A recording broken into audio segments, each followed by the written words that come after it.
In this video, I'm going to try to show you what we've discovered so far about how the area around the Jones Cemetery developed in the late 20th century. And we're talking from the 1960s forward.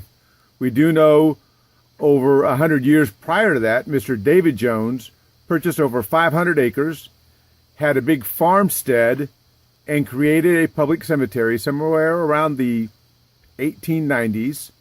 He opened up his local family cemetery and then added some more sections so the surrounding neighbors could have a free public burial ground. This is Google Earth, and this is just a map of the streets, and I want to show you this before I bring up the satellite image. This is part of the Anglo section. Here's Cadillac Drive here. Here's Chamberlain Court, and here's Cadillac Drive, how you come into the cemetery. This big blank area in here is the cemetery. Here's Trumpet Drive, here's JFK. I'm going to come back to this map a couple of times, and we'll bring up the satellite image. And here you can see it today. I've referred to this area several times. This is the African American section, the Anglo section, the Hispanic section is here, and here is where the cremation company is. So here's Chamberlain Court here. Let's look at the first subdivision map for this area in here, which is known as Kennedy Ridge. This area to the left, west, came in much later. We're not going to really discuss that. So here's the first map. Once Mr. Jones passed away in 1911, it took several years for his descendants to start selling off that large tract of land that he owned. And we do see in deeds in 1934 that his descendants rededicated the land for the cemetery. But in 1965, a man by the name of Pruitt owned all of the area around the cemetery, a large portion of it, and developed Kennedy Ridge Estates. You can see here that this says May 3rd of 1965 on the top. This is the first subdivision map of Kennedy Ridge. You'll note that right here is the cemetery as we know it today. Let's zoom into that. You can see the familiar white cemetery here. The Mexican cemetery, the Hispanic cemetery is here. Today, in 2017, this line here, this fence line has been removed, and they've encompassed this area all the way up to this fence line here. The Negro cemetery is right here. Now, what's interesting about this map is if we zoom down a little bit further, we'll see here's Chamberlain Court here, and Cadillac Drive actually goes through this way, but it does not proceed to go north into the cemetery. You can see here's John Pruitt right here. He's the gentleman who owns the area surrounding the cemetery.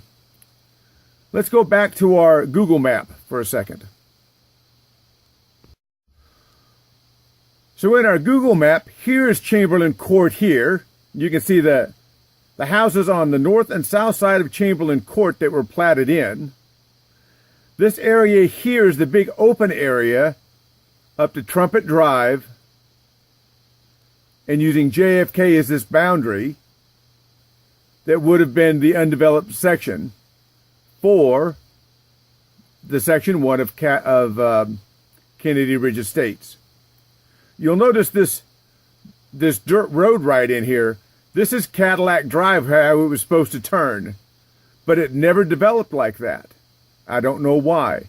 You go down there and look, and it's just a dirt road, and you can see where at some point it might have wanted to go that way, but it doesn't now.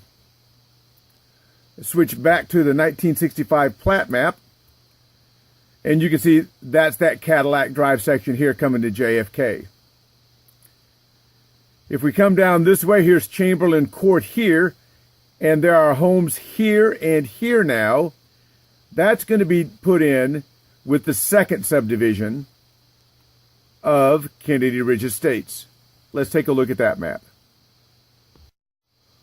Okay, here's section 2 of the Kennedy Ridge Estates. And again, it's a Mr. Pruitt did this, and you can see here's Chamberlain Court here. Here's Cadillac Drive. We'll move this over a little bit so you can see it. Here's Cadillac Drive coming up in here. Here's Chamberlain Court and the two houses. Here's Trumpet Drive here toward the top of your screen. He's claiming that all of this area here, from the houses north of Chamberlain Court to the south of Trumpet Drive, are cemetery. Here's Chamberlain Court here. Cadillac Drive doesn't show coming across here. This little squiggly line,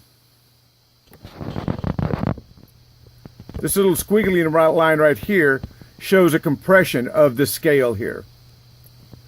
So at some point, it looks like they've decided that they were going to use the area around the cemetery and expand it and use it to create their own cemetery, and enclosing the Jones Cemetery inside of that. It's very hard to create a new cemetery unless you're expanding one. So it appears that's exactly what they've done here. So here's Trumpet Drive here. Let's go back to today's map. So again, here's Chamberlain Court. Here's the houses to the south and to the north. There's a big tract of land across this, and then here's the houses up on Trumpet Drive here. So you can see how they had to compress that map. That squiggly line would have been right about here. And here's the cemetery as we know it. So at one point, they were going to create a cemetery all the way around this. This creates our first dilemma: is once you plat a cemetery, once you dedicate land for a cemetery, it takes a court order to remove that dedication. In looking at all of the deeds for all of these pieces of property all the way around the cemetery, all the subdivision out here was platted out properly with a right plat. This here, not so much. So it really comes into question, where is the cemetery property line at? Have homes encroached into it over the years? Yes, they have. Let's take a look at that. In May of 1966, John Pruitt, the man who owned all the area around the Jones Cemetery, along with another gentleman by the name of Clifton Winstead, created a corporation called the Kennedy Memorial Gardens. This is the plat for Section 1 of Kennedy Memorial Gardens. And you can see here that they actually platted out memorial sections. You can see here's the Negro Cemetery. They tied right into the corner of that cemetery, and they came down to here. This is Cadillac Drive, right here, and it was going to turn this way. Let's see how that ties into today's map. Cadillac Drive was going to turn right here. Oh, Cadillac Drive was going to turn right here. Kennedy Memorial Gardens is this whole section right here, just to the east of what we know as the Black Cemetery, which is right in here. So they dedicated this property all the way over to here as the cemetery ground. But how did Cadillac Drive extend all the way up in here? Let's look at the plats for today. Here's a plat map from 2004 from the Travis County Appraisal District. Now, I can't find any plat maps on file that show this part of the area surrounding the cemetery. All of these homes was subdivided out at some point later. You remember on the big map, here's Chamberlain Court, here's those homes. At one point, all of this was platted out as cemetery property, all within this dotted line. And then at some point, they created Kennedy Memorial Gardens right here. This is where Cadillac Drive comes up, right through the middle of that platted cemetery. Here's Cadillac Drive. It comes all the way up to the cemetery now. So this would be the Kennedy Memorial Gardens on this side of the road, back off this way. these 3 lots here, north of Cadillac Drive, are represented here. And again, Cadillac Drive isn't there. There is no turn, there is no paved road for Cadillac Drive that goes to JFK. That's going to be this dirt road right here. So you can see the plats really have some issues. This property here was sold off. So in order to do this, we've got all of the deeds for this piece of property, all of these homes across here, all across down this way, all over in here to try to figure out if each of these deeds talk about tying into the back of the cemetery, and they do not. What I especially find interesting is, if this is the original cemetery in here, the Jones Cemetery, how does this little piece of property here tie in? You can see off Trumpet Drive, there's a little piece here called Cemetery that was never part of the original cemetery. How did this become a cemetery property?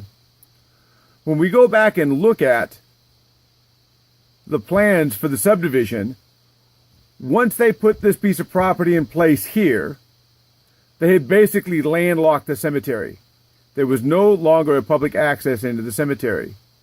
The cemetery had, in the 1934 deed, a contingency that there should always be a driveway in. We think that Pruitt, when he owned all of this property, decided that he was going to create a new way into the cemetery here. So therefore, he took part of an acre here and tied it into this lot. This is part of a plat, and although it was never used for burial, somehow this piece of property is now tied to this piece of property. This deed reference here is not the proper reference. It's for a deed down south, another Jones Cemetery. Travis County Appraisal District is notorious for doing this, and they say right on their website that it's for reference purposes only. It's not to be used for legal or survey purposes only. And again, the fence line doesn't look like this. There's a jog that comes back off the Hispanic side back into this piece of property. So this is just for references purposes, just to make it look good. We really have to determine where the boundaries of the cemetery are. The Kennedy Memorial Gardens was a corporation that was started and then it went defunct. At some point, Bonnie Edwards bought this tract of land here to the south of the cemetery. You can see her property right here. This is her home here, and she owns this piece of property in here. She bought that, and she tells me that for the longest time, she didn't get this road paved in here, that she had to beg the county to extend the road up, that it was just a dirt road. Because Kennedy Ridge Memorial Gardens basically went defunct. Then at some point, they sold this tract of land off here, and that belongs to Rudy. This is that tract of land around it. So she had to beg to get the county to bring the road in through here. This needs to be taken off of the deeds. It needs to be undedicated cemetery property. This here, I don't know if it's still dedicated to cemetery property or not. These homes up here were never used as cemetery land, so that's not really a big deal, but determining where the cemetery boundaries is in relation to all of these other properties is one of the first steps that need to be happen to ensure that somebody hasn't built into the cemetery or the cemetery is not encroaching onto somebody else's property. Unfortunately, there is no owner for the cemetery. It was basically given to the community with a set of trustees. This is why we need to have a set of trustees elected by plot owners pursuant to Health and Safety Code Chapter 71122. If this could be done, if the trustees, once formed, got legal authority of all of this property, and because this is now tied into this, this means the cemetery owns this tract of land here. They could go to the county judge, along with some survey and some other stuff, and get the dedication removed from this little piece of land here. They'd have to have it surveyed out to remove it. Then they could take that, sell that piece of property. It would go to the trustees for the use of finishing up the deed work, perhaps cleaning and or putting in a proper fence around this part of the cemetery here.